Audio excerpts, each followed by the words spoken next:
집회 설교는 제가 했는데 목소리가 벌써 허스키가 되시고 좀 가는 분은 허 목사님인 이유가 뭘까요?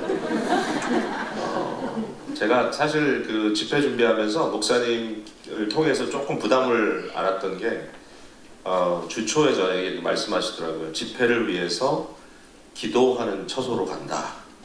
그래서 잠시 항상 아마 이 교회에 출퇴근하시는 것 같은데 교회당을 떠나서 어떤 홀로 있는 자리로 가셔가지고 이번 집회를 위해서 특별히 기도하신다고 이렇게 말씀하셔서 강사인 저로서는 마음의 부담을 크게 받았습니다.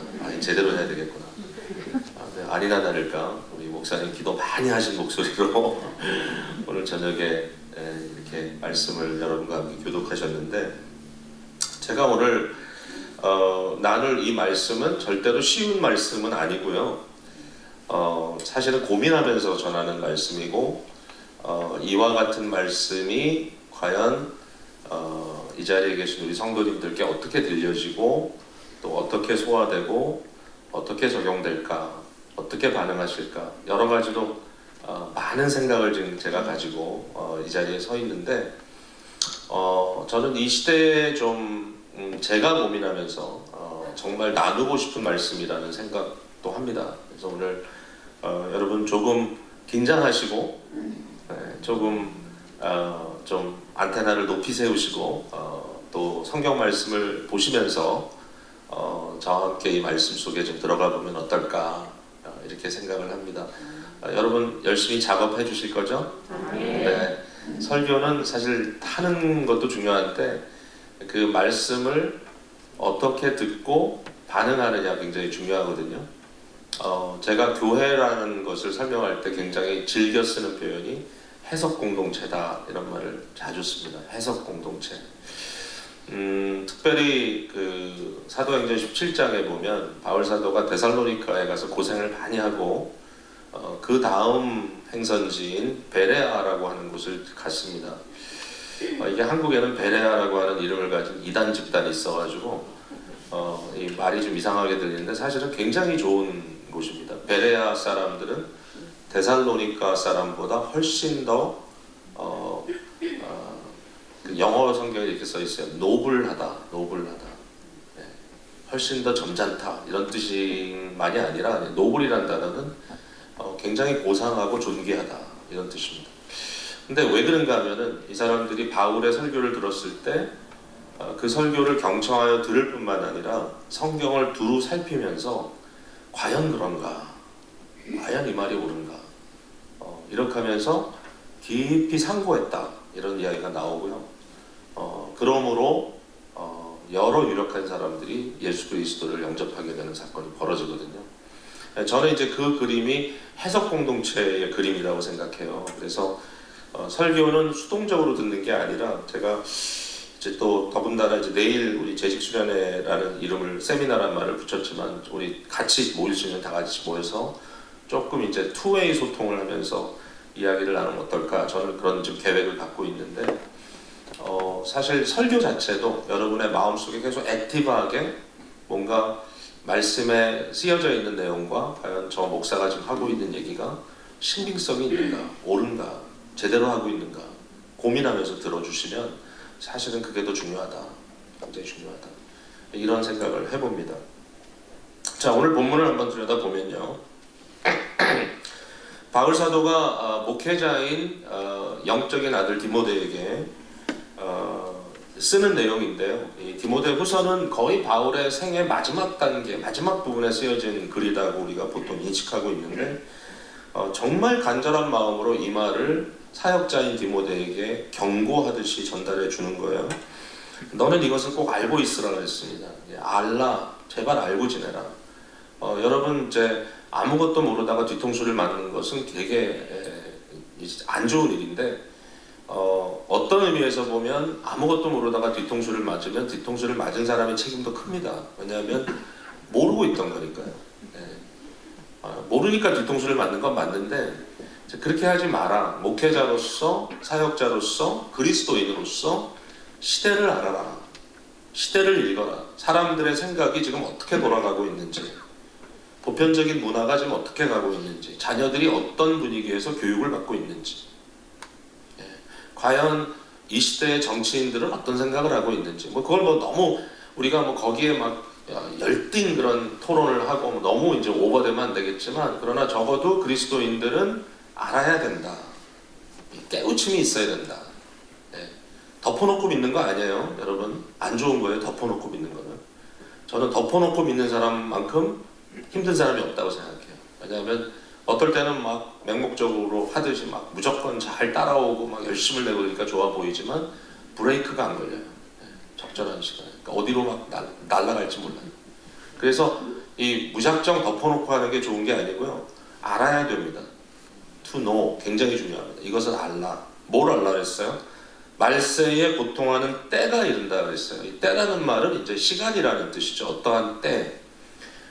근데 이 때라는 단어가 여러분 헬라어는 두 가지의 이 시간, 시제라는 그런 단어가 두 가지가 있어요. 하나는 크로노스라고 하는 단어 많이 들어보셨어요. 크로노스는 이제 영어로 하면 크로놀로지 하면 시간의 흐름을 의미합니다. 그러니까 흘러가는 시간. 예, 어제가 있고 오늘이 있고 내일이 있고 시간은 흘러가죠. 예, 오늘도 시간이 빨리 갈 거예요. 제가 설교를 잘해서 빨리 가는 게 아니고 어쨌든 여러분 경청하다 보면 한 시간이 후딱 갈 거예요. 시간은 흘러갑니다. 근데 그 단어만 있는 게 아니라 카이로스라고 하는 또 다른 단어가 있어요. 카이로스라는 단어는 뭐냐면 단순히 흘러가는 틱틱틱틱틱틱틱틱 가는 시간이 아니라 어떤 그 시간대 안에 우리가 포착하는 그 모멘트 또는 어떠한 시기, 이걸 의미하는 겁니다. 그러니까 다시 말해서 사건을 담아내는 그릇과 같은 의미에서의 시간. 그러니까 지금 오늘 우리가 말씀을 나누는 이 시간이 그냥 크로놀로지가 아니라 카이로스의 시간이 되어야 돼요. 무슨 얘기인지 아시겠죠? 이 말씀을 담아내는, 하나님과의 나의 영적 교통을 담아내는 그러한 시간, 카이로스의 시간, 이런 거죠. 여기에서 이제 바울이 말하는 것은 카이로스적 의미로서의 어떤 때가 있다는 겁니다. 바로 지금이다. 지금 이 때가, 이 period이 이와 같은 지금 period인데, 이것을 뭐라고 불렀냐면은 이제 말세라는 표현을 썼어요. 말세. 말세야 말세 그러면 뭔지 몰라도 모든 게 다 그냥 이렇게 파괴되고 망가지고 결국 세상에 이제 정말 끝이 나는구나. 환경은 다 파괴되고 이젠 정말 끝인가 봐 라고 생각하는 그런 의미로 많이 사용을 하지만 이건 사실 영적인 의미입니다. 영적인 의미. 그러니까 이 말세라는 단어가 이 에스카토스라고 하는 단어인데, 이 단어의 이 우리가 일반적으로 많이 쓰는 번역은 종말이라는 번역입니다. 종말은 끝이라는 뜻이 한마디로. 뭐뭐의 끝이라는 겁니다. The end time, 마지막 때다 이거죠. 근데 이 마지막 때라는 말을 하면서 과연 이 마지막 때가 언제인가라는 그러한 질문을 우리가 할 수 있지 않겠어요? 바울이 말하는 이 말세는 언젠가. 여러분, 바울이 여기서 마지막 때라고 얘기를 했지만 이 말을 한 시기가 언제입니까? 2000년 전인 거예요. 2000년 전. 그러니까 오늘은 2025년 1월을 맞이한 우리들이 말세야 마지막 때야라고 얘기할 때 지금을 얘기하는데, 사실 이 성경이 말하고 있는 말세는 이미 2000년 전에 시작된 겁니다. 그러니까 이미 그때 지금 디모데가 아마도 에베소에서 사역을 하고 있는 이 시점에 바울은 지금이 곧 에스카토스다. 지금이 곧 종말이다. 종말의 시대가 우리에게 왔다. 이렇게 표현을 하고 있는 거예요. 그럼 종말의 특성은 뭐냐? 종말의 특성은 뭐냐면, 종말의 특성은 영적인 추수가 일어나는 시기입니다. 영적인 추수. 그러니까 이제 어떤 일이 벌어졌냐면은 이제 예수 그리스도가 이 땅에 오셨습니다. 그리스도의 오심은 때가 찼기 때문에 이루어진 일이라고 갈라디아에서 기록되고 있어요. 즉 하나님께서 예언하신 바 선지자를 통해서 이 때가 올 것이고, 이 때가 오면 내가 마지막 아끼는 마지막 사람을 보낼 것이다. 그동안에는 내가 종을 보내고 이종을 보내고 선지자를 보내고 그랬지만 마지막에는 내 아들을 보낼 것이다. 그 아들을 보내면 끝이다. 여러분, 선지자의 말을 듣지 않았더라도 사실은 소망이 있어요. 근데 마지막에 보낸 아들을 경청하지 않으면, 아들의 말을 듣지 않으면 이제는 끝입니다. 더 이상 기회가 없어요. 마지막 아들을 보냈어요. 이게 이제 예수님의 그 유명한 포도밭의 비유이죠. 아들을 보냈음에도 불구하고 주인의 아들을 저들이 이 포도원의 이 일하던 농부꾼들이 말하기를, 이 사람은 후사인이 이 아들을 죽여버리면 이것이 다 우리 것이 되겠다, 이상한 아주 판단을 해버려가지고 결국 아들을 죽이잖아요. 그게 바로 이스라엘의 비극이죠. 그 시대 인류의 비극이죠. 그러니까 아들은 절대로 우리가 거절해서는 안 돼요. 마지막 그분 그리스도 예수의 오심, 이제 그리스도 예수가 오셨을 때 어떤 일이 벌어지냐면 세상이 요동합니다. 아니, 예수님은 왜 그렇게 귀신을 쫓아냈을까요? 예수님 왜 그렇게 귀신을 쫓아내고 막 영적인 엄청나게 치열한 막 그러한 전쟁과 전투를 예수님이 경험했을까요? 여러분, 예수님이 십자가에 달리셨을 때 그 상황을 보세요. 수많은 사람들이 십자가에 못 박으라 아우성치는 그 소리, 그 시대의 그 음성을 우리가 그 자리에서 들었다면 이것은 마귀들의 울음소리다라고 들었을 거예요. 무시무시합니다. 왜 그랬을까요? 그 이유는 뭐냐면 마귀도 아는 거죠. 예수 그리스도라는 분은 바로 그 하나님의 아들이다. 그는 정말 우리가 가만히 보고 있을 만한 그런 존재가 아니기 때문에 결국 그리스도 예수가 이 땅에 오시면서 어마어마한 영적인 이러한 이 대립 상태, 영적인 전투가 이 세상에 벌어지기 시작한 겁니다. 그리스도 예수는 그 가운데 구원의 모든 업무를 완성하셨습니다. 성취하셨습니다. 이것을 성취하신 이후에 예수님께서는 성령의 오심을 약속하면서 그리스도께서 십자가에서 이루신 대속의 사역을 이제는 그냥 어떤 대외적인 사건으로 내가 너희를 위해서 죽었어 이렇게 끝나는 것이 아니라, 뭐 메아리 치듯이 들리는 게 아니라 바로 그리스도 예수께서 대외적으로 객관적으로 역사 속에 치루신 이 대속의 사역을 성령님의 은혜로 말미암아 그가 택하신 백성 한 사람 한 사람의 심령에 부르심을 준다는 거죠. 거듭남이 일어나고 이것을 우리가 효과적 소명이라고 그러잖아요. 효과적 부르심, effectual calling. 그러니까 성령께서 우리 안에 부르실 때 이것은 반드시 응답할 수밖에 없다. 거역할 수 없는 은혜다. 그래서 구원하실 자들에게 그리스도 예수의 구원의 역사를 적용해 나가시는 시대, 그 시대를 주도해 나가는 공동체가 뭐냐 하면 교회입니다. 교회. 그리스도의 교회. 내가 이 반석 위에 예수 그리스도를 주라고 고백하는, 주는 그리스도시요 살아계신 하나님의 아들이십니다라고 고백하는 이 고백자들이 모여서 지체가 되고 몸이 되어 그리스도의 몸으로서 이 세상에 그리스도를 가시적으로 보여주고 그리스도를 증거하는 공동체인 교회가 결국은 이 주인공으로 세상을 끌고 가는 그 시대, 이걸 뭐 교회 시대라고도 부릅니다. 근데 그것은 우리가 하는 게 아니라 교회를 이루시고 교회를 이끌어 가시는 바 성령님께서 하시는 겁니다. 성령님께서. 지금 이 순간에도 하나님의 영이신 그리스도의 영이신 성령님께서 우리 가운데 역사하는 줄로 믿으시기 바랍니다. 이건 그냥 믿는다는 것만 가지고는 사실은 부족한데, 그러나 적어도 우리가 말씀을 하나님의 말씀으로 인식한다면 일단 믿고 시작해야 돼요. 아, 성령님께서 우리 가운데 역사하는구나.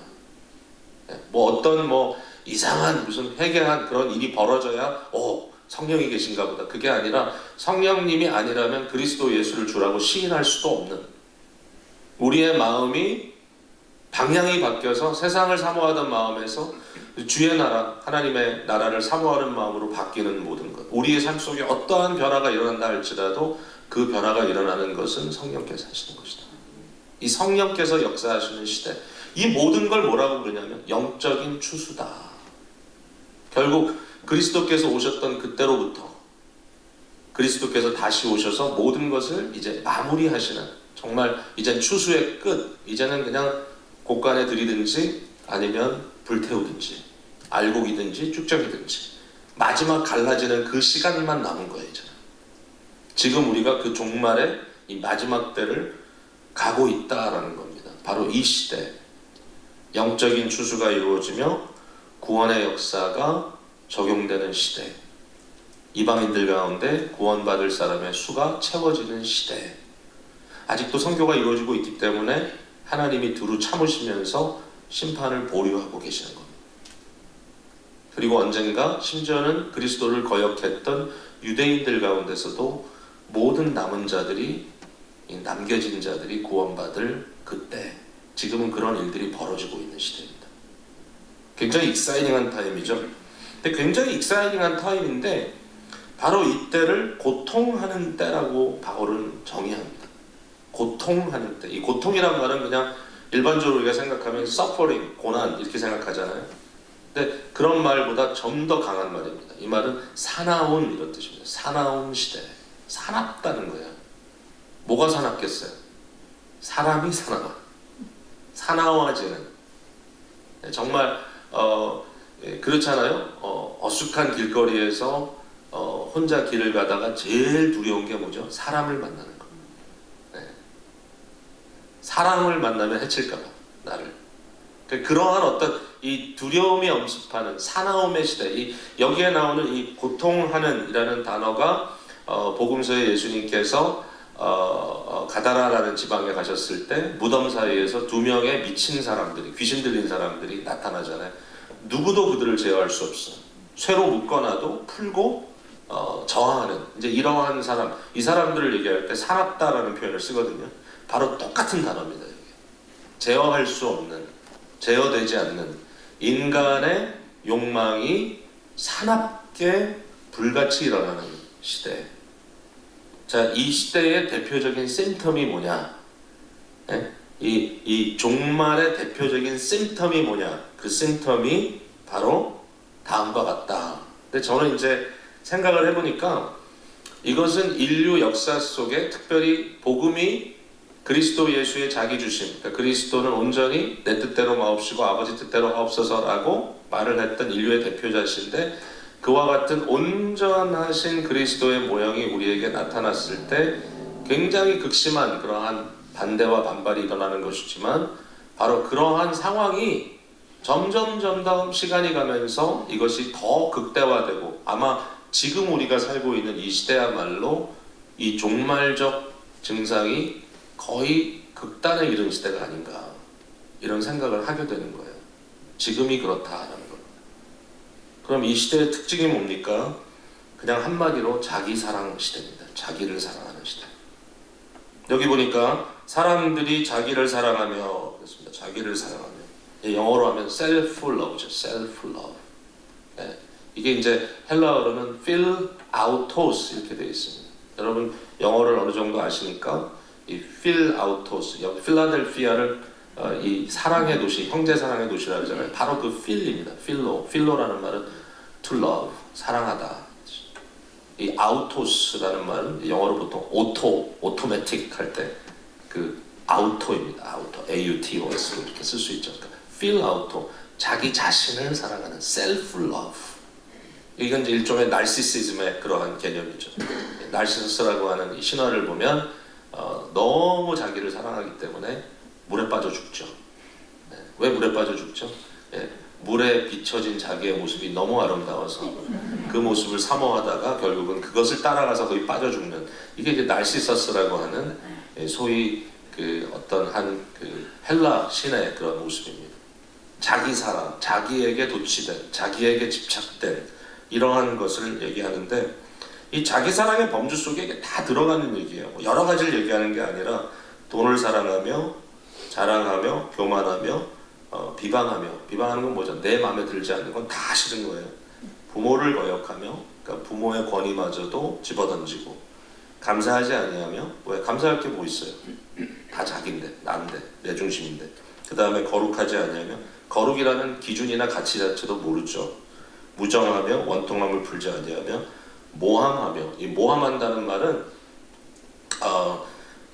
디아빌로스라는 말인데, 이 디아빌로스라는 단어에서 데블이라는 말이 나온 거예요. 그러니까 말 그대로 악마예요.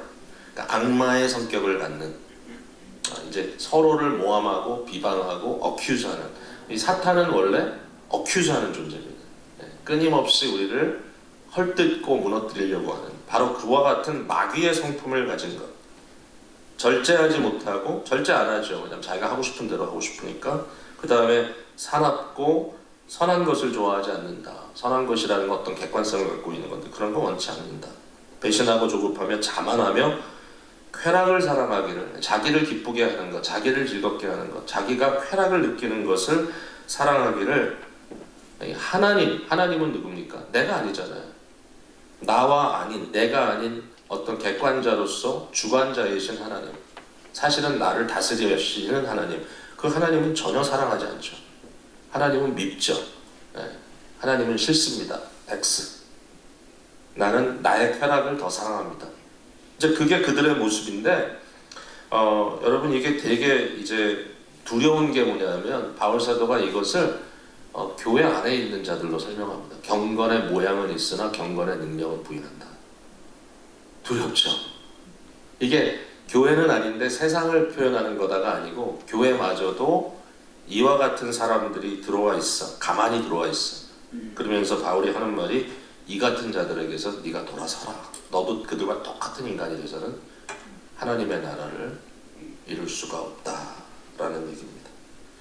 야, 여기에 나오는 이 모든 내용들은 성령의 9가지 열매라고 말하는 갈라디아서 5장 22절의 말씀과 완전히 배치됩니다. 사랑과 희락과 화평과 오래 참음과 자비와 양성과 온유와 충성과 온유와 절제. 고린도전서 13장에 나와 있는 사랑의 성품 이런 걸 다 종합해 봤을 때 여기에 나와 있는 이 인간의 모습, 이 모습과는 완전 배치되거든요. 그러니까 결국은 이 사랑이라는 것, 결국 사랑이 이제 이 갈라지는 포인트인데 무엇을 사랑하느냐가 중요한 거예요. 인간은 사랑을 합니다. 사랑 안 하는 인간은 없어요. 그러나 뭐를 사랑하느냐, 내가 뭘 사랑해서 지금까지 이렇게 발버둥을 치며 살고 있는가. 하나님 사랑인가 아니면 자기 사랑인가. 자기 사랑이라는 것 속에 빠져있는 모습을 보게 된다고 하는 것입니다. 여러분, 현 시대에 대해서 비판하는 많은 그런 이제 역사적인 그 역사가들의 목소리가 있는데요. 특별히 뭐 너무 제가 좀 학문적인 그런 이야기를 하는 것 같지만 그냥 언급을 하자면 최근에 아주 핫한 그런 이제 이 저자가 하나 있는데 칼 트루맨이라고 하는 분입니다. 그로브시티 칼리지라고 펜실베니아 이 서쪽 피츠버그 쪽에 있는 학교에서 지금 가르치고 있는 기독교 이 역사가인데 이분이 그 굉장히 중요한 책을 최근에 썼어요. 그러니까 현 시대의 자아, 이 모던 셀프가 과연 어떤 의미인가?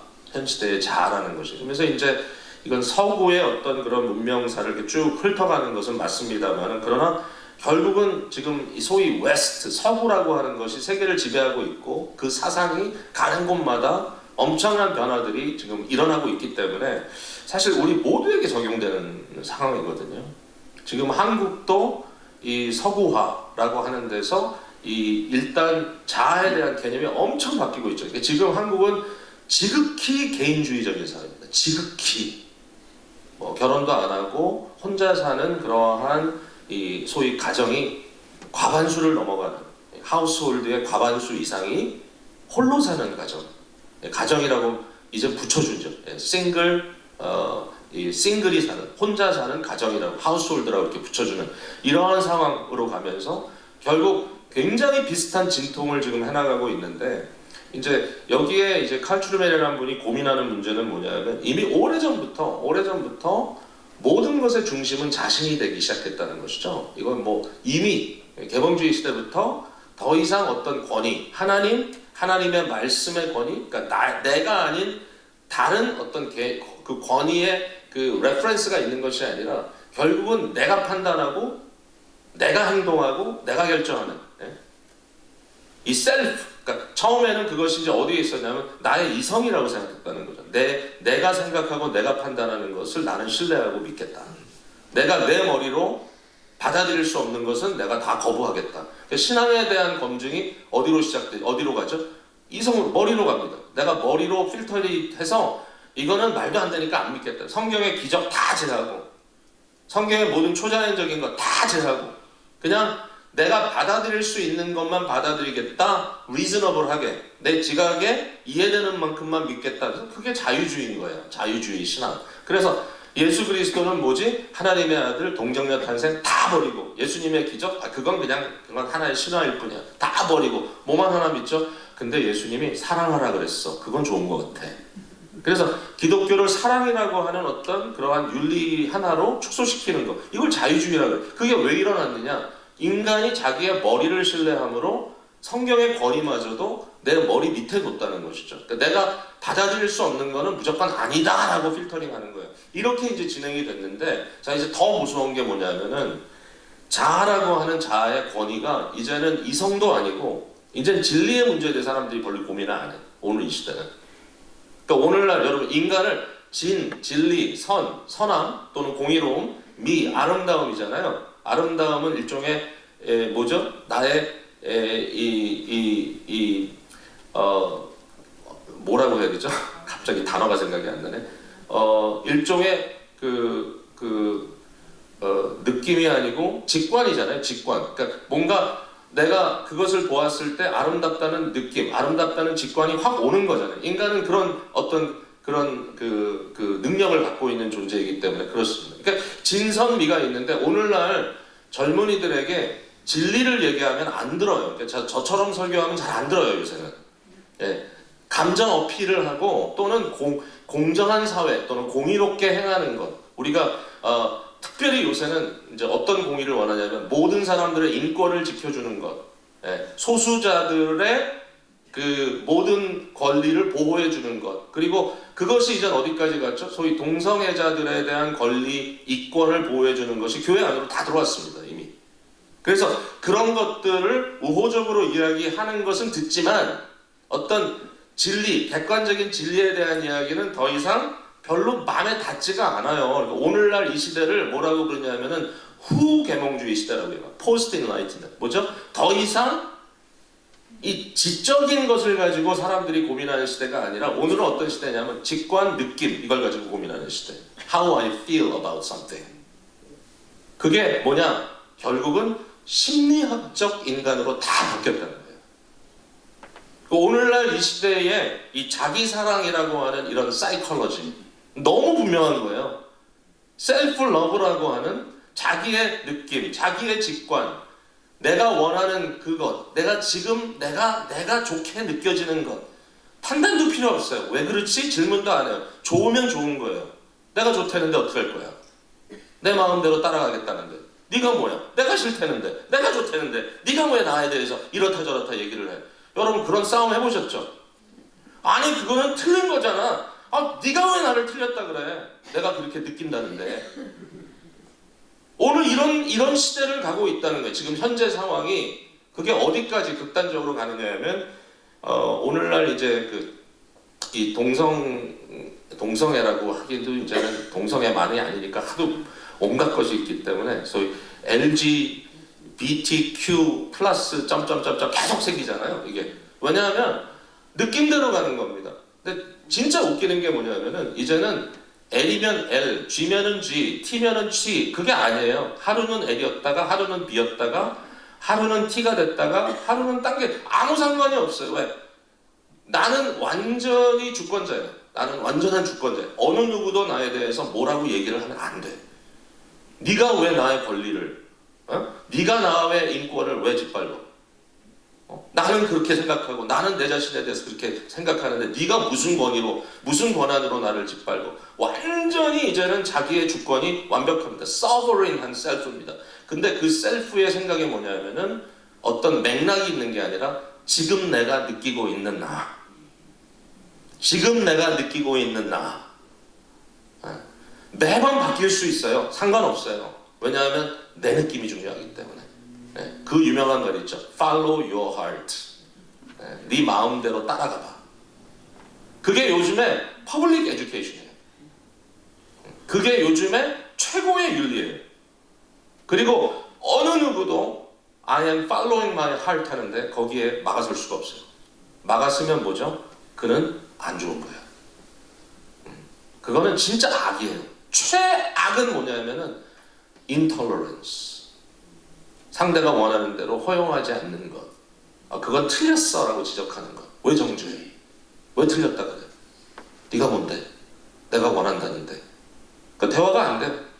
수많은 거짓말들을 해대고 수많은 거짓 뉴스를 생산하고 막 엉망진창이 돼도 결과적으로 뭐죠? 내가 원한다는데 네가 뭐야? 지금 내가 그렇게 느낀다는데. 네. 이렇게 가고 있는 현실. 네. 저희 교회도 이제 터졌어요. 일이 얼마 전에. 어떤 한 고등학교, 중고등부 학생들을 가르치던 청년인데 선생님인데 오래 선생을 했는데 어느 날 그 교회 그 청소년부 성경 공부반을 인도하다가 이 친구가 카밍아웃을 했습니다. 그러면서 하는 말이 나는 양성자다, 양성애자다, 바이섹슈얼이다. 그러면서 나 같은 사람들에 대해서 교회가 정죄해서는 안 된다. 그런 얘기를 사실은 리더들한테 먼저 해야지 양심적인데 양심적이지 않게 자기가 지금 가르치고 있는 학생들한테 그날 진지하게 그 얘기를 이제 꺼낸 거죠. 난리가 났어요. 그냥 저도 그날 이제 저희 스몰 그룹이 있어가지고 인도하러 갔는데 갑자기 전화가 날라오기 시작하는데 한 학부모가 집에 가다가 우리 아들이 이 얘기를 하는데 목사님 이게 도대체 뭡니까? 교회의 입장이 뭡니까? 뭐 이러면서 막 말라들기 시작했어. 그래서 결국은 이제 그 문제를 다뤄야 되잖아요, 교회가. 그래서 이 형제를 데려다가 이제 영적인 디스플린을 하는 그런 과정 속에서 이제 이야기를 나누는데 확인할 것도 있으니까. 그래서 특별히 저하고 이제 다른 목사가 이 형제와 함께 이제 셋이서 대면하면서 이제 깊은 대화를 나누기 시작합니다. 제가 물어봤습니다. 네가 바이섹슈얼이라는 것은 어떻게 확인했는데? 그랬더니 자기가 남자들에게 여자의 떴기는 똑같은 느낌을 느낀다는 겁니다. 그래서 그러면 그런 느낌에 따라서 네가 어떤 행동을 취한 게 있느냐? 이것이 어떤 성적인 표현으로 나온 적이 있느냐? 그랬더니 아직은 그런 적은 없다. 사실이냐? 정직하냐? 그렇다 그래. 그래서 그러면 거기에 대해서 내가 너한테 좀 질문하고 싶은 건 뭐냐면은 네가 어떤 남자를 사랑한다고 했을 때 그 사랑과 그 남자와의 우정이라는 어떤 프렌십의 개념과 어떻게 차이가 있느냐 그랬더니 일반적으로 생각하는 우정보다는 더 사랑하는 거다 이렇게 얘기를 하더라고요. 제가 이렇게 질문했어요. 예수님께서 말씀하시기를 친구를 위하여 자기 목숨을 버리는 것보다 더 큰 사랑이 없다 이렇게 얘기했는데 너는 친구를 위하여 목숨을 버리는 사랑보다 더 큰 사랑이 있다고 생각하느냐? 그랬더니 갑자기 멍하더라고요. 그게 뭐지? 다윗과 요나단이 사랑했는데 그 사랑이 얼마나 뜨거운 사랑이었는지 여인을 사랑하는 것보다 더 승했다라는 표현이 있다. 그 말이 너는 동성애라고 생각하느냐? 그게 프렌십일 수 있지 않느냐? 너는 친구를 위해서 너의 목숨을 버릴 수 있느냐? 그런 생각 안 해봤대. 그래서 제가 그랬어요. 그게 문제다. 너는 지금 프로이드가 설정해 놓은 인간 심리에 너는 컨디션 되어 있다. 그러니까 뭐죠? 모든 것의 극치는 섹스예요. 사회가 이렇게 돼버렸어. 모든 것의 최고 마지막 종착역은 섹스예요. 그게 누가 그렇게 했죠? 시그먼드 프로이드가 만들어 놓은 프로그램입니다. 네. 심리 분석하기에 모든 게 다 그쪽으로 돌아가야죠. 그래서 제가 그 질문을 한 거죠. 왜 모든 게 다 섹스여야지? 왜 남성, 네가 어떤 한 형제를 사랑하는데 그 사랑을 죽도록 사랑해. 내 목숨을 버릴 수 있을 만큼 사랑해. 사람들은 그걸 보고 야 그건 좀 이상하다 할지 몰라. 그러나 왜 그것이 꼭 섹스가 돼야 되지? 그렇게 생각 안 해봤니? 그랬더니 이 친구가 깊이 고민해보겠다. 지금 그런 대화를 이어가고 있어요. 여러분 감이 좀 오십니까? 지금 무슨 얘기인지? 그러니까 자기 느낌인데 그 느낌에 대해서 사실은 깊이 고민을 안 해요. 그게 뭔지. 근데 제가 이렇게 얘기하는 것조차도 이게 설명이니까 이제 설명은 되겠지만 그러나 일반 퍼블릭 스쿨이나 일반적인 이 퍼블릭 포럼에 나가서 이런 이야기 하면 돌맞습니다. 이미. 왜? 너는 동성애자에 대해서 디스크리미네이션을 하고 있기 때문에.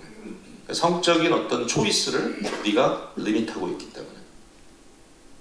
그게 지금 현재 사회가 돌아가는 상황이라는 얘기예요. 본인이 지금 이 순간 선택한 대로 자기의 의지를 표현하는 것만이 유일한 윤리적 관심이 되었다라고 칼 트루먼 얘기를 합니다. 참 이 역사가들은 굉장히 예리한 눈을 갖고 있어요. 데이비드 웰스라고 하는 이제는 연세가 많으신 분이지만 이분이 벌써 10년 전에 했던 이야기들입니다. 이 문화가 변하고 있다. 근데 이분은 특별히 복음주의 교회를 많이 얘기합니다. 이 교회가 우리 보편적인 복음주의권 교회라고 할 수 있는데 오늘날 복음주의적 교회 안에서도 이 신앙이라는 것, 신앙을 경험하는 데 있어서 수많은 사람들이 이것을 하나의 도덕적 책임론을 강조하는 세계관이 아니라 좀 어렵지만 잘 한번 들어보세요. 제가 설명할게요. 심리적인, 즉 각자의 느낌대로 강조되는, 느낌이 모든 것을 설정하는 그런 세계관으로 이동했다는 것. 그러니까 다시 말해서 뭐가 나에게 중요한가라고 했을 때 나의 소명, 나의 사명, 하나님께서 내게 무엇을 하라고 명령하시는가, 이건 더 이상 중요하지 않아요. 나의 책임 별로 중요하지 않아요. 뭐가 중요한가? 내 느낌. 그러니까 신앙도, 은혜 받는 것도 내가 감정적으로 이렇게 갑자기 눈물이 나고 뜨거워지면 은혜 받은 거예요. 그게 지적인 컨텐츠와 어떻게 연결되느냐 상관없어요.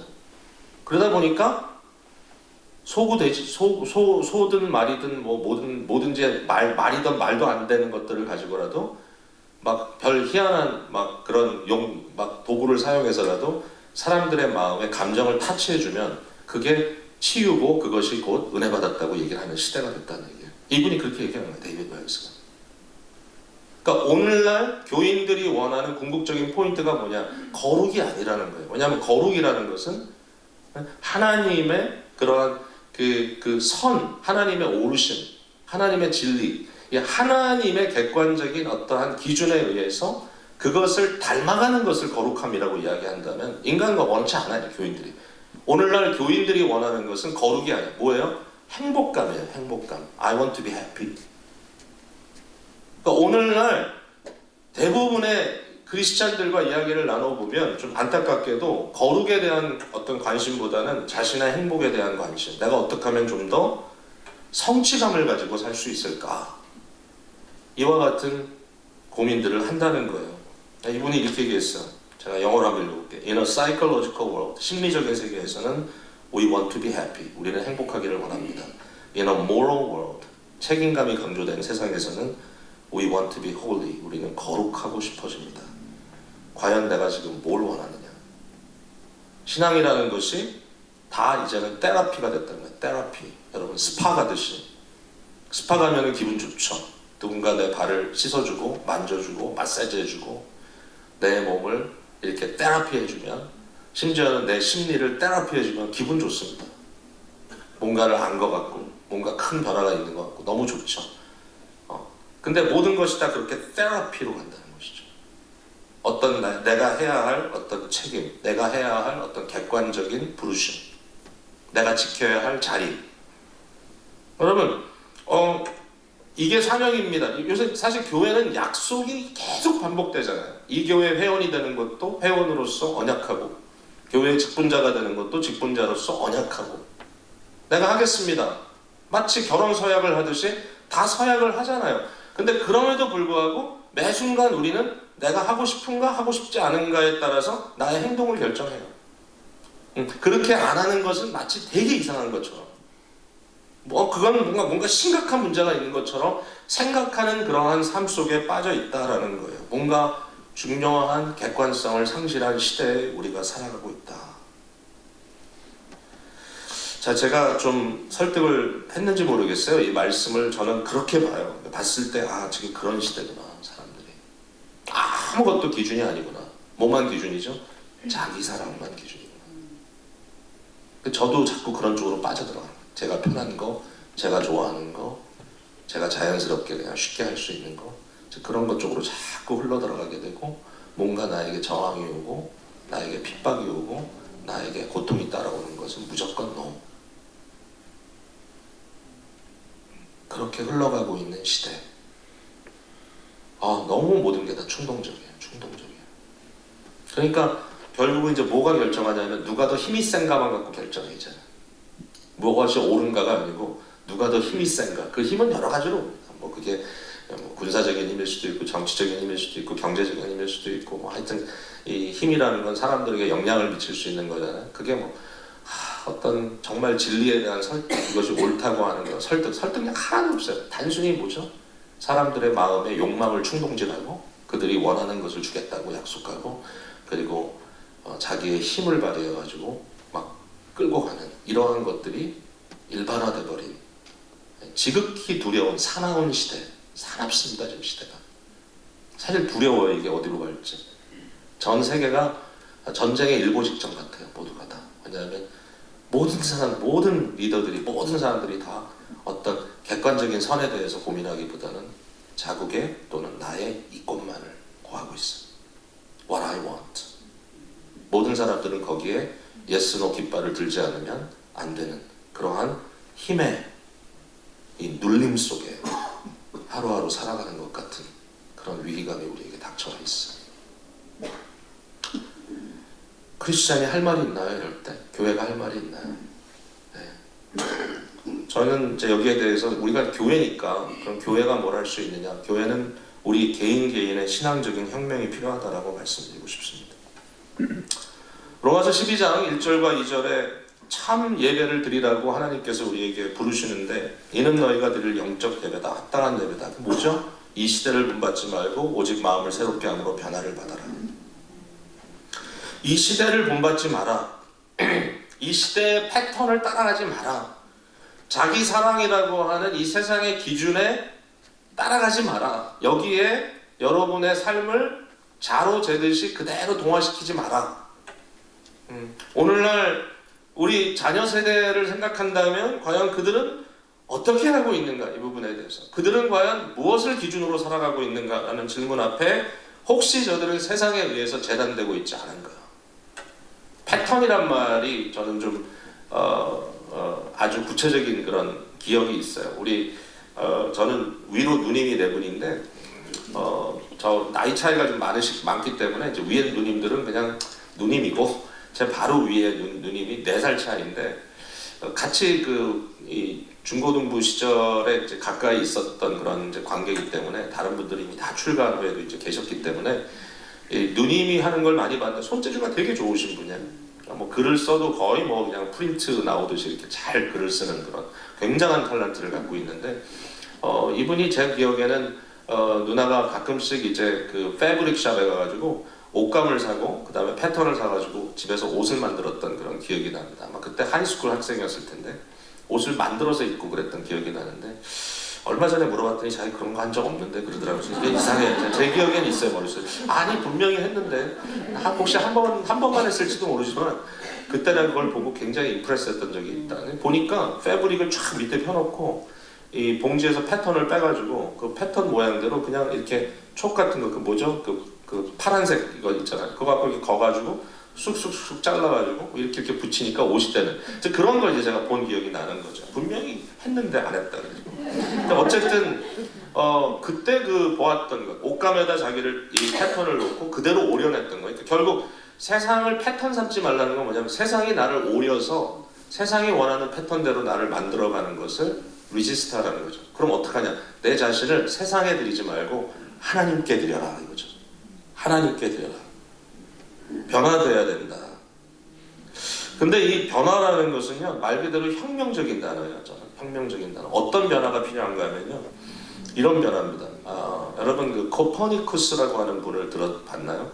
들어보셨을 거예요. 코퍼니쿠스는 이제 유명한 분인데, 왜 유명하냐면 이분이 이런 주장을 했어요. 태양이 도는 게 아니라 지구가 태양을 도는 것이다. 그 시대에 그거는 놀라운 말이었어요. 태양이 돌아가는데 왜 내가 돌아간다 그러냐. 그러니까 코퍼니커스가 그 시대에 위대한 선언을 한 겁니다. 아니다. 해가 돌아가는 게 아니다. 우리가 돌아가는 거다. 소위 말하는 천동설이 아니라 지동설. 지구가 돌아가는 것이다. 라고 얘기했어. 저는 이와 같은 혁명이 우리에게 필요하다라는 생각을 해봅니다. 이 신앙적 혁명인데, 우리의 신앙의 패턴이 심리적 신앙에서 말씀의 뿌리를 내리고 있는 정말 개혁주의적 신앙으로 바뀌어야 돼요. 그러지 않으면 썰바이브가 안 돼요. 이제 떠내려갑니다. 온갖 사조에. 이 심리적 종교에는 여러 가지가 있어요. 그 중에 하나는 경건주의가 있어요. 경건주의가 경건하니까 좋겠다 생각하는데, 사실 이 경건주의의 뿌리는 신앙의 기초를 인간의 감정, 감성으로 만드는 데서 시작이 됐어요. 신앙이 뭐냐? 객관적인 게 없어요. 왜? 자유주의 시대에 나온 거기 때문에. 어느 거 하나도 우리의 이성으로 판단해서 받아들일 수 있는 게 없어요. 그러면 어디에 우리의 신앙을 기초할까? 예수 그리스도라는 역사적 인물? No. 그것도 우리가 증명하기가 어려워. 예수님의 어떤 구원 사역? 그것도 잘 모르겠어. 예수님의 기적? 그건 더더군다 아닌 것 같아. 이게 헷갈리잖아요. 그럼 어디에다 우리의 신앙을 기초할까? 이 신앙이라는 것이 너무나 자연스럽게 익숙해진 서구 사회 속에서, 그 당시 이제 독일입니다. 독일 속에서 이러한 질문을 했을 때 과연 어디에 우리는 신앙을 기초할까? 거기에 대한 유명한 답이 뭐냐면은 무언가를 의지하고자 하는 나의 마음, 그게 신앙이다. 그러니까 대상이 아니에요. 하나님을 믿는 게 아니라 하나님께 의지하고자 하는 나의 마음이 신앙이다라고 얘기하는 거예요. 신앙은 하나님이라는 객관적인 대상이 아니라 나라고 하는 나의 마음에 어떤 의지하고자 하는 그 심리 상태로부터 출발하는 것이다. 출발점이 여기 있죠. 소위 이것을 이제 이 감정적 이 신앙을 굉장히 불러일으키죠. 그래서 뭐가 신앙이 좋은가? 감동쉽게 하는 것. 그래서 이 시대부터 흘러나오기 시작한 한 가지의 브랜드가 뭐냐면은 예수 그리스도의 대속의 죽음이라든지 이런 것들을 굉장히 그래픽하게 아주 끔찍할 정도로 막 너무나 직설적으로 표현하는 것. 목사님 그 순례길 갔다가 어떤 성당에 들어가면 십자가에 예수님의 상이 너무 처절했다 그랬잖아. 그 시대입니다. 중세기는 그런 게 없었어요. 그러니까 이때부터 예수님의 모습을 너무나 처절하게 만들어 놓습니다. 그럼 뭐가 느껴지죠? 내 마음속에 끔찍하잖아요. 불쌍하잖아요. 슬프잖아요. 그런 감정을 불러일으킴으로써 내 신앙을 규명하는 나 은혜 받았어. 왜? 울었거든? 이렇게 되는 거예요. 네, 아이들이 수양에 갔다가 은혜 받은 표가 뭡니까? 마지막 캠프파이어 할 때 한번 울었어. 그러면 이제 1년 가는 거죠, 그게. 네, 1년 못 가요. 그래서 오래 안 가. 금방 또 그냥 제자리 돌아가는데, 그래도 내가 한번 감정을 해소했다는 것이 굉장히 중요해지는. 네. 그래서 이와 같은 그러한 패턴 속에 빠져있는 경건주의가 너무 죄송하지만 이 부흥운동 이후에 한국교회에 상당히 깊숙이 자리 잡고 있어요. 경건주의. 문제는 뭐냐면 내가 중심이에요. 하나님의 신앙의 어떤 객관성보다는 내가 어떻게 느끼고 있는가, 내가 얼마나 열심을 내고 있는가, 내가 어떻게 하고 있는가, 나의 헌신. 첫날 메시지와 맥이 통하는 거예요. 결국 내가 했다는 것에 내가 감동하고 내가 잘하고 있어. 대견해. 그걸 통해서 나의 신앙을 확인하는 이러한 경건주의적 경향을 가졌다라는 것입니다. 또 하나는 뭐냐면 일종의 기복신앙입니다. 기복신앙은 뭐냐면 내가 원하는 나의 욕망이 있죠. 내가 원하는 거. 뭐 당연합니다. 돈 원하고요. 세속적인 세상의 성공을 원합니다. 자녀들이 좋은 대학 가서 좋은 직장 얻고 좋은 가정 이루고 잘 사는 거면 충분합니다. 참 교회가 안타까운 게 뭐냐면 자녀들이 신앙을 떠나는 것은 온 교회 내놓고 함께 기도 안 하는데 자녀들이 이런 문제에서 미달될 때는 정말 가슴을 치면서 기도합니다. 그냥 신앙은 좀 떨어져도 그건 뭐 언젠가 돌아오겠지. 잡을 잃어서 난리 납니다. 그러니까 이게 도대체 뭔가 결국 잘 먹고 잘 사는 것, 그걸 위해서 모든 걸 하는 겁니다. 기복신앙의 메커니즘은 이런 거죠. 나는 뭘 원하죠. 내가 원하는 게 있어요. 나는 건강을 원하고, 나는 돈을 원하고, 나는 부자가 되고 싶고, 나는 역량 있는 사람이 되고 싶고, 나는 성공하고 싶고. 그러면 그걸 어떻게 이루느냐? 나의 치성을 들여서 내가 정말 하나님께 온갖 정성을 다 들여서 하나님께 빌고 나의 모든 노력을 다해서 하나님을 감동시키면 결국 하나님께서 내게 복 주실 거야. 응답하실 거야. 이렇게 가죠. 나로 시작해서 하나님을 움직여서 내게 돌아오도록 하는. 여러분 이 말씀 많이 들었죠? 하나님의 보좌를 움직이는 기도. 하나님의 보좌가 움직이면 큰일 납니다. 에스겔에 보면 움직이는 보좌가 있긴 있는데 내가 기도해서 하나님의 보좌를 막 흔들어가지고 하나님이 어쩔 수 없이 내가 원하는 대로 해주는 이런 능력 있는 기도를 하는, 자 오늘 한번 부르짖어 볼까요? 이렇게 하는 것, 이게 뭐 온갖 타락으로 가다 보니까 교회가 이상한 교회들이 되는 거예요. 11조를 강조하는데 11조 해야죠. 근데 왜 해야 되느냐, 여기에 대한 이유도 결국 말라기에 나와 있는 시험해 보라는 말을 이상하게 비틀어가지고 결국 돈 내고 돈 먹는 신앙을 만들어버려요. 한번 해봐, 여러분 부자 될 거야, 하나님이 돈을 막 쏟아부어 약속하셨잖아요 이러면서 얘기를 하는데 그걸 설명을 못하는 거예요. 이게 뭔가 그냥 단순한 이건 써있으니까 그대로 하면 매직처럼 말이죠. 주문을 외우면 마치 뭐가 문이 열리는 것처럼 11조 하면 뚝딱 하나님이 축복해 주실 거야. 여러분 그런 동기로 11조를 하셔도 뭐 은혜는 받는지 모르겠습니다만은 저는 10분의 1을 낸다는 것이 어떤 의미인지 구약시대의 의미를 생각해보면 이것은 결국은 이스라엘 이 국가 안에 소위 말하는 이 성전을 중심으로 한 신앙의 시스템을 유지해 나가는 유일한 방법이에요. 왜냐하면 레위 족속에게는 분깃이 없단 말이에요.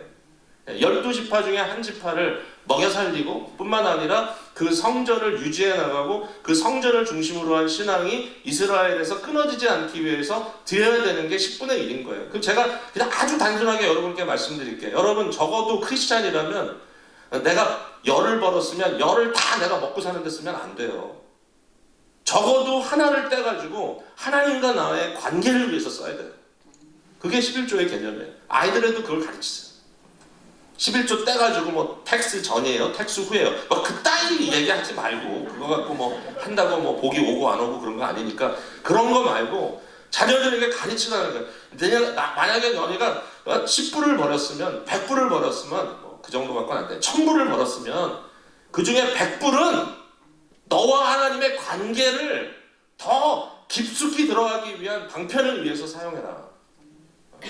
심지어는 저는 이런 말을 합니다. 물론 이제 11조는 교회 공동체에 들여서 교회를 유지해 나가는 것도 너무 당연한 일인데 여러분이 만약에 10에 2조, 10에 3조를 한다면 더 좋겠죠. 그러나 적어도 모든 신앙인이라면 적어도 내가 나의 가정을 위해서라도 우리 가정이 과감하게 함께 신앙의 여정에서 하나님께 좀 더 한 단계 나가기 위한 어떤 방편을 위해서 돈을 쓸 때가 있잖아요. 예.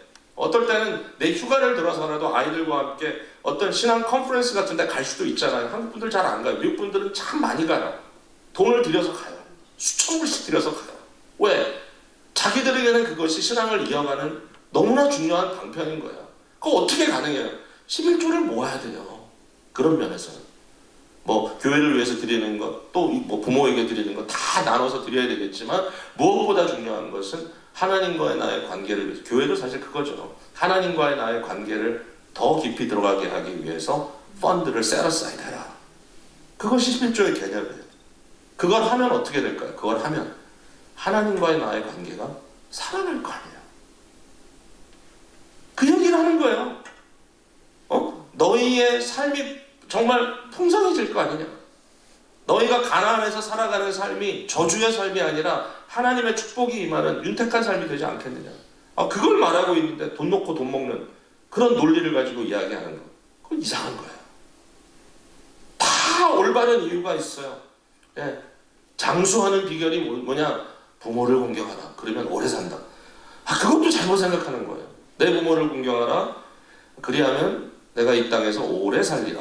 그건 맞네요. 장수네. 무조건 장수가 아니에요. 여러분 오래 산다고 다 좋은 게 아니에요. 여기서 말하는 장수는 뭐냐면요, 이 땅입니다. 이 땅. 이 땅은 뭐냐면 약속의 땅, 가나안 땅. 부모를 공경하고 부모가 자녀들에 대한 부모로서의 책무, 이 무거운 부모권에 대한 무게감을 느낄 때 어떤 일이 벌어져? 신앙의 전수가 이루어져요.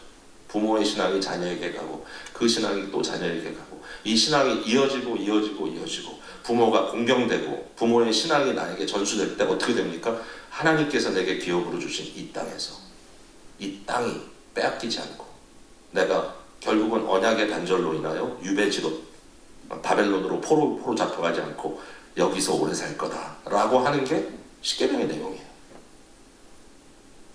본질을 이해해야 되지 않겠어요? 무슨 얘기를 지금 하고 있는지.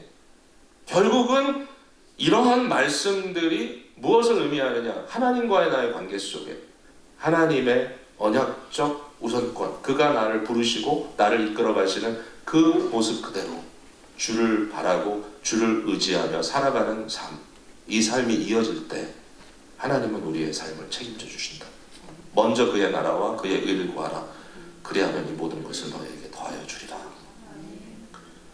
제가 되게 어려운 말씀을 드린 거예요 지금. 신앙에 대한 일대 개혁이 일어나야 되는 거예요. 지동설이 돼야 되는 거예요. 천동설에서 하나님을 막 이랬다 저랬다 보좌를 움직이는 게 아니라 하나님은 계시고 내가 그 하나님께 다가가는 거야. 내가 변하는 거야. 나한테 일대 변혁이 일어나는 거야. 하나님의 은혜로 이루어져야 된다. 신앙의 객관성이 너무나 필요하다라는 생각을 합니다. 자, 시간이 또 많이 지나서 제가 다 스킵할게요. 이제 말씀을 맺겠습니다. 제가 이 하나님에 대한 어떤 객관성, 이게 프랜시스 쉐이퍼가 그런 얘기를 했는데 God who is there, 계시는 하나님, 하나님은 계신다. 하나님은 절대자이시다. 하나님은 흔들리지 않는다. 나의 인생과 나의 모든 삶의 현실이 막 흔들려도 하나님은 흔들리지 않는다. 하나님이야말로 온 우주를 중심 잡고 계시는 하나님이다. 이 하나님에 대한 신앙, 이 신앙이 저를 살렸습니다. 저를 살렸습니다. 뭐 많은 분들이 뭐 중년의 위기를 맞이한다 그러는데 저는 그건 잘 모르겠고, 그 40대를 마감하면서 이제 50으로 넘어가는 그 과정 속에 뭐 어떤 그 상담해 주신 분들은 이제 그게 일종의 저한테 그 포스트 트라우마의 어떤 결과라고 이렇게 얘기를 했습니다. 어떤 사건을 맞이하면서 그로 인해서 제 마음속에 이제 어떤 그 심리적인 그런 불안감이 조성되고 이제 그것이 점점 이제 이렇게 깊숙이 문제가 되는, 뭐 이거 아주 간단하게 얘기하면 일종의 공황장애 같은 그러한 이 증상이 제 안에서 이제 일어나기 시작을 했는데, 와 이거 저는 진짜 이해를 못하겠더라고요.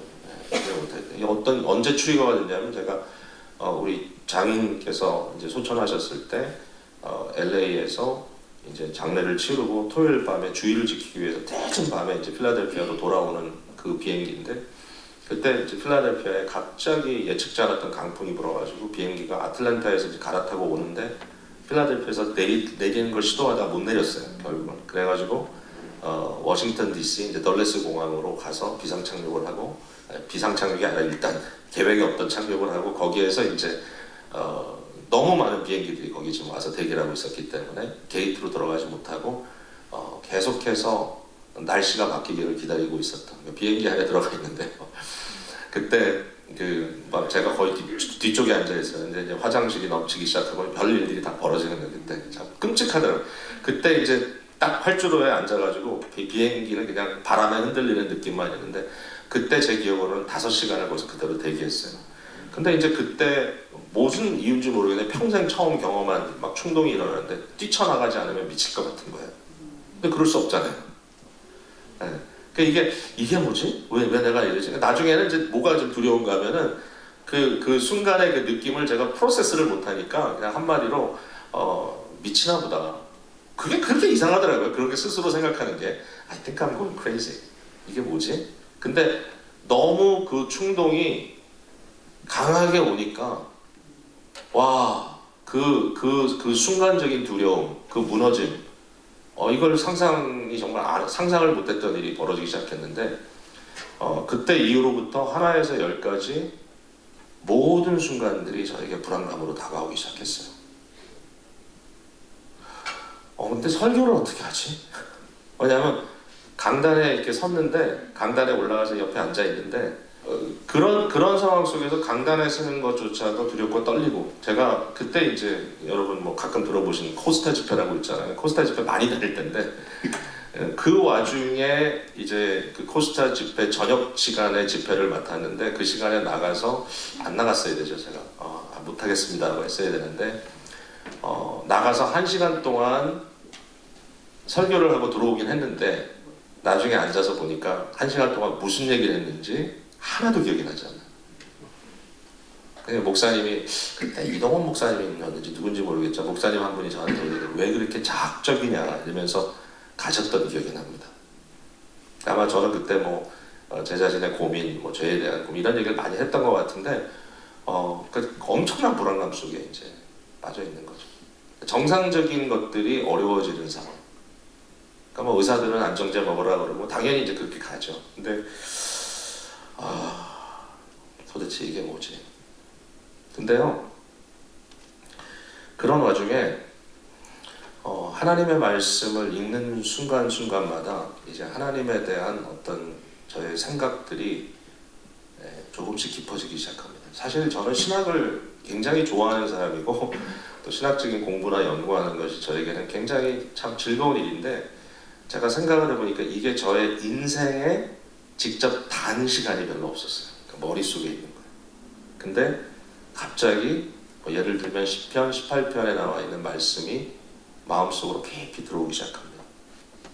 나의 힘이 되신 여호와여, 내가 주를 사랑하나이다.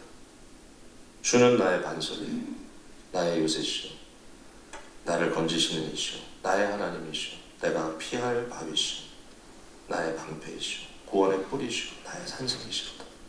근데 이걸 이렇게 계속 묵상하고 있는데 기도 중에 제 마음속에 확 다가오는 이미지는 하나님은 흔들리지 않는 반석, 흔들리지 않는 산성. 주님 앞에 엎드려 기도하기 시작합니다. 하나님, 저는 바람에 떨고 있는 얄팍한 종이 조각 같습니다. 제 지금 상태는 제가 스스로 제어할 수가 없습니다. 그러나 제가 반석이신 하나님께 딱 달라붙어 있는다면 살겠습니다. 하나님의 실제를 제게 알게 하여 주옵소서. 여러분, 이 실제 있죠? reality. 그걸 그때 생각했어요. 자기의 느낌에 빠져 있으니까요, 모든 게 다 희미해집니다. 정신이 몽롱해집니다. 아무것도 제자리에 있는 것 같지 않고 모든 것이 뒤흔들리는 것 같습니다. 근데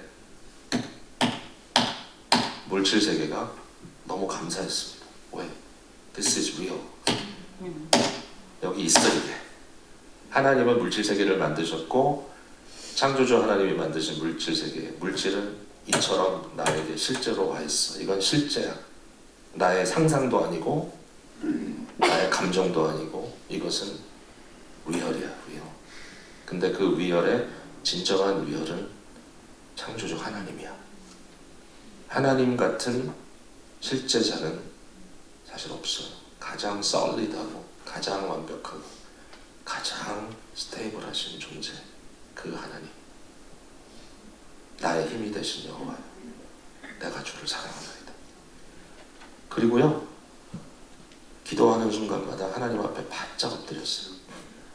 견딜 수가 없으니까. 근데 하나님의 객관적인 존재가 느낌이 아니라 하나님의 객관적인 존재가 깨달아지기 시작합니다. 제가 이런 이야기를 할 때 절대로 어떤 그 심리적인 그런 어려움에 대해서 뭐 우울증이나 뭐 이런 공황이나 이런 걸로 인해서 뭐 약을 드신다든지 이런 것을 먹지 말라 이런 얘기 전혀 아닙니다. 치료를 받을 수 있으면 받으시고 도움을 받을 수 있습니다. 그러나 이것은 우리의 신앙과 연결되어 있는 이슈이기도 합니다. 우리가 의료진의 도움을 받아야 하지만 그러나 그것보다 더 궁극적인 것은 하나님이라고 하는 실제와 하나님의 말씀이라고 하는 진리와 하나님의 선하심, 하나님의 오르심이라고 하는 하나님의 가치가 흔들림 없이 있다는 사실을 내가 긍정해야 합니다. 이것을 내가 붙들고 이 안에서 내 자신이 발견되는 순간에 모든 것이 자리를 잡아가는 것을 경험하기 시작했습니다. 제가 지금은 이제 시간이 꽤 오래 지났기 때문에 감사하게도 이제 심적으로 굉장히 안정되어 있는 상태를 이제 경험하고 있는, 너무 감사하죠. 근데 적지 않은 시간 동안 계속 이 고민을 했습니다. 제 마음속에 이상한 불안감이 다가올 때, 예를 들면 하이웨이에서, 프리웨이에서 트래픽에 걸려서 앞뒤 좌우 할 수 없이 가만 머물러 있는 순간에도 공황이 오기 시작합니다. 참 이상하죠. 그때 제가 주위를 바라보면 불안해서 떨고 있는 사람은 저밖에 없어요. 다 괜찮아. 비행기를 타고 가는데 갑자기 공항이 나가고 다 괜찮아. 그럼 제가 이렇게 얘기해요, 제 자신에게. 나는 지금 나의 감정이 나를 속이고 있는 거야. 하나님만이 실제이시고 지금 내 느낌은 허구야. 여러분, 공항은 필요합니다. 만약에 뭐 그럴 일이 없겠지만 건물에 불이 나면 빨리 공항을 느끼고 나가야 됩니다. 그건 올바른 공항입니다. 그것은 실제에 연계되어 있는 진정한 공항입니다. 필요합니다. 그러나 공항 장애는 시도 때도 없이 느끼는 겁니다. 그때는 뭐가 필요하죠? 나의 느낌, 나의 어떤 이런 순간적인 어떤 심리적 상태는 허구이니까 이 허구를 익스포즈 시키고 빛으로 어두움을 익스포즈하고 빛 대신 하나님의 진정한 실제 앞에 우리 자신들이 서야 되는 거죠. 여러분, 제가 지금 설명하고 있는 게 너무 좀 이상한가요? 근데 이러한 것들을 통해서 제 자신이 안에서부터 살아나는 것을 경험했습니다. 여러분, 지금도 자기 사랑의 심텀이라는 것이 저에게 여전히 일어날 수 있습니다. 죄의 본질이니까요. 그러나 저는 한 가지 깨달은 게 있어요. 절대로 내 자신에 대한 어떤 심리적인 클리닝이 그걸 붙드는 것이 나의 구원을 줄 수 없다. 하나님이 나의 구원자이십니다. 그리고 그에게 붙들림 받은 나의 존재가 소망이 있습니다. 이 시간에 여러분 마음속에 신앙의 일대 변혁이 일어나기를 바랍니다. 물론 여태까지 잘 믿으셨겠지만 여러분의 신앙의 중심이 과연 하나님인가 아니면 난가? 모든 것이 결국 나로부터 시작해서 나에게 돌아오기를 바랬다면 그게 내게 익숙하지만 이제는 바꿔야 합니다. 여러분, 매일 말씀 묵상하시고 그 든든하신 반석 되신 하나님의 절대적인 약속 앞에 내 자신을 매일 맡기며 사셔야 합니다. 내가 은혜를 어떻게 받았냐? 이번에 사경회를 통해서 여러분이 정말 은혜 받았다는 말씀을 저는 듣고 싶지만, 감사하게도 그렇게 하신 분들이 계실지 모르겠지만, 한순간에 은혜 받는 것보다 우리의 삶의 일대 변혁이 일어나서 우리의 버릇이 바뀌고 우리의 패턴이 바뀌고 우리의 사는 방식이 조금 바뀌어진다면, 그래서 훨씬 더 견고한 자리에서 남은 생애를 하나님과의 관계 속에 살아갈 수 있다면 이것만큼 더 큰 축복은 없는 겁니다. 주께서 여러분을 그렇게 이끌어 주시기를 주님의 이름으로 축복을 드립니다.